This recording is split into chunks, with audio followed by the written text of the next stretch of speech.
Pour expliquer la différence entre jouer le son et jouer le son jusqu'au bout, je vais utiliser un programme très simple qui permet de faire danser un lutin. Donc pour que l'explication ne dure pas trop longtemps, je vais choisir un son plus court que celui qui est proposé avec ce lutin.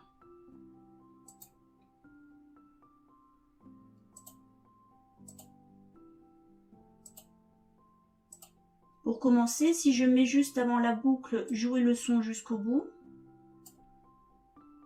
je m'aperçois que la danse ne va commencer qu'une fois que la musique est terminée.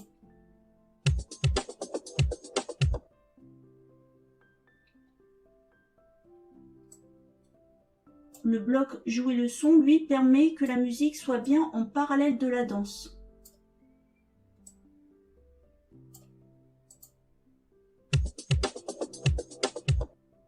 Dans ce premier exemple, comme la danse dure moins longtemps que le son, je peux régler le problème en rajoutant le bloc « Arrêter tous les sons juste après la boucle ».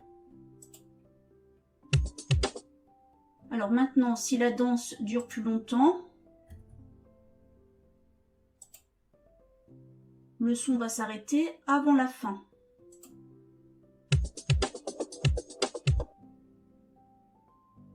Je ne peux pas rajouter un bloc jouer le son car sinon on entendra les deux sons en parallèle et la durée sera toujours aussi courte. Donc pour régler le problème, j'ai deux solutions. Soit je crée un programme en parallèle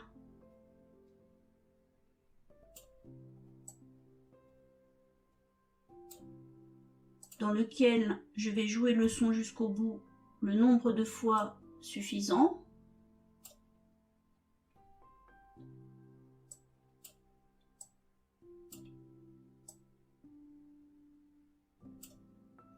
Donc pour cette méthode, il faudra que je sois capable d'évaluer de façon très précise à quel moment la musique doit démarrer pour démarrer en même temps que la danse.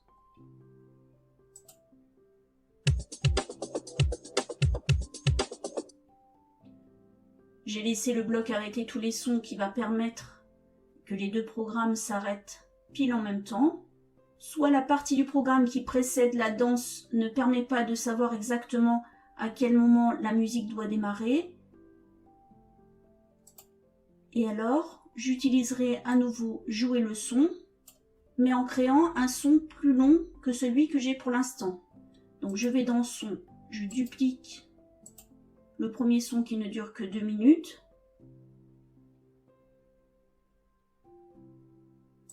Avec un clic normal, je copie toute la piste de son. Je fais copier. Je clique sur l'endroit où je veux insérer ma copie. Je fais coller. Et j'obtiens bien un son qui dure 2 fois plus longtemps.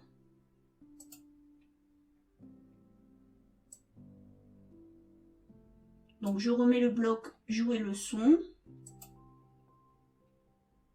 Et je mets mon nouveau son qui est 2 fois plus long.